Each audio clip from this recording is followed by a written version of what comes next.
It's getting dull. Frankly, my game feels like it's getting a little boring and I need to add something new to spice it up again. So I decided to add a new map to my hide and seek multiplayer game. For those who don't know, I'm making a hide and seek multiplayer game with cute chameleons. And so far I feel like my game is getting a little dull, so I think it's about time I add a new map. I think I've put this off long enough and you guys already know what the first ability is. So I've been working on the second ability and I think it's about time I told you. I like to call this ability chroma copy.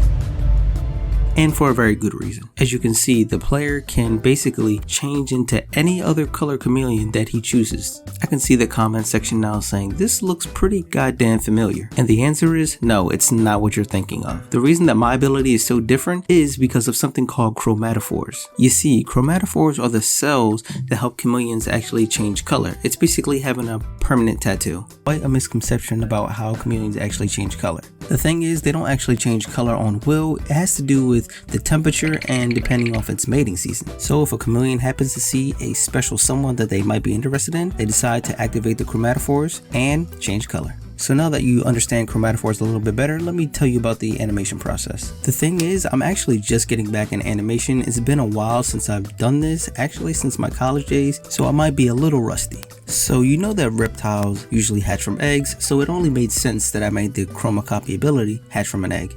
So after the player is engulfed in the egg, you see these little spots or cells, which is actually the chromatophores that I was talking about earlier, and they actually change color depending on which chameleon you're trying to copy off of. I thought this was a really great way to actually demonstrate how chromatophores work in an animation like this. Eventually, all the cells take over the egg and they actually change color, and then the player hatches. So I hope this ability is unique enough and is different to make my game stand out from the rest. So I'm on quite a bit of a time crunch, so I need you guys to go down in the comment section and let me know if this should be the final animation for chroma copy or should I change it?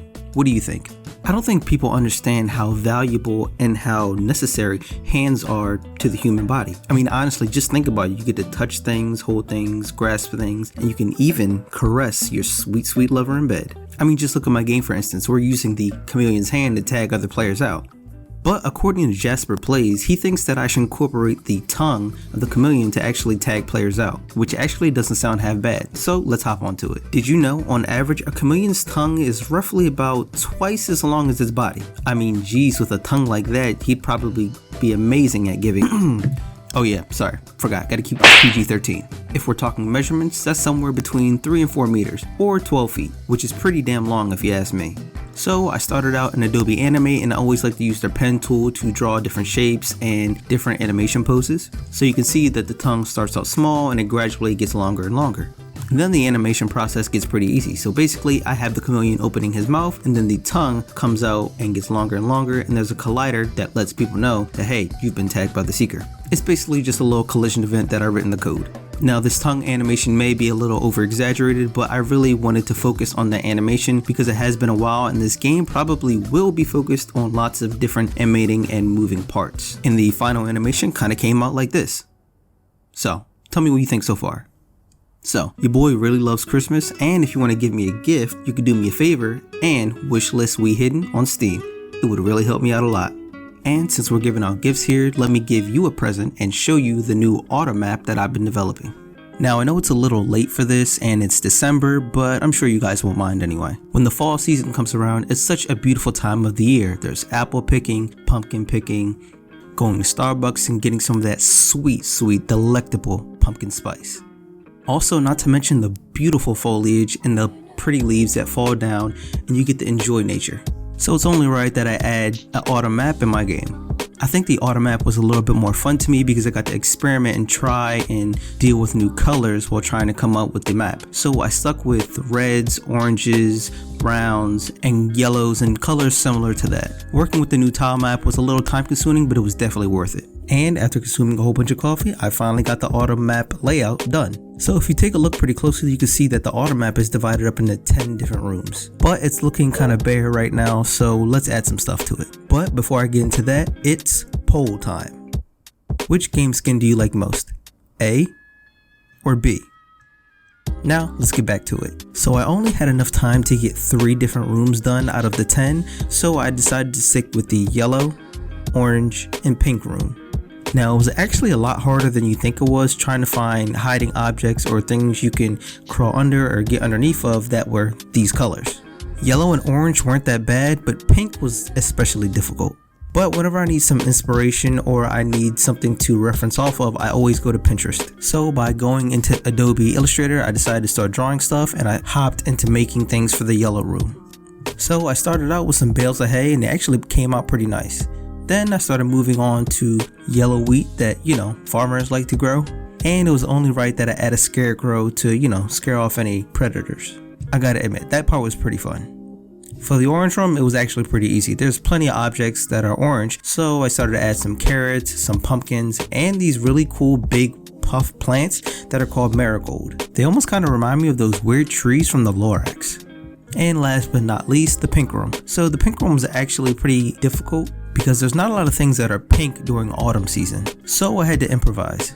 I thought it would be pretty awesome to add a giant pink blossom tree, and it actually doesn't look half bad. I think later on I should add some type of falling blossom effects, but for right now I think it'll do.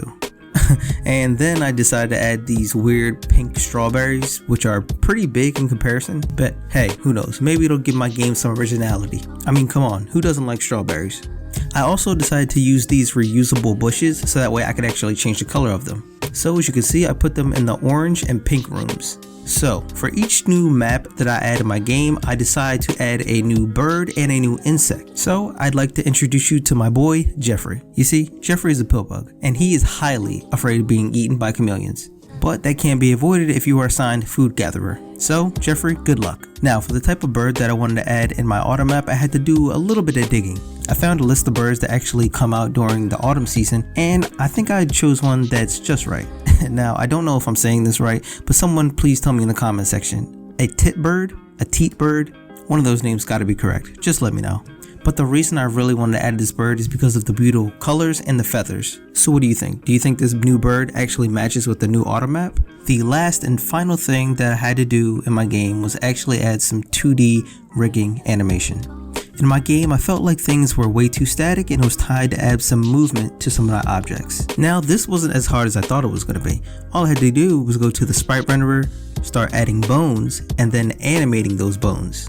So I decided to start off with some of the trees, moved on to the marigold, I did the sunflowers, and honestly I should probably do some more objects because it actually looks really good.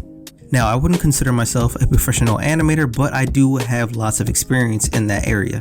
I mean, the first game I ever made was 3D, and then I decided to move on to 2D. So making these 2D animations felt like second nature to me. And so far, that's all I've got done in this new autumn map, and I'm glad that you guys actually stuck around to the video because I do have some exciting news. I couldn't wait to tell you guys that I'm actually coming out with a new We Hidden animated trailer. This is going to be my first time doing something this large to scale, and I actually hired a professional music composer to write the music for the trailer. So I'd really appreciate it if you guys can go check out Sam's work and maybe he'll write some music for you. So there's still a lot of work to be done in We Hidden, but I can't wait to give you guys more updates, and I hope you stick around for the next video.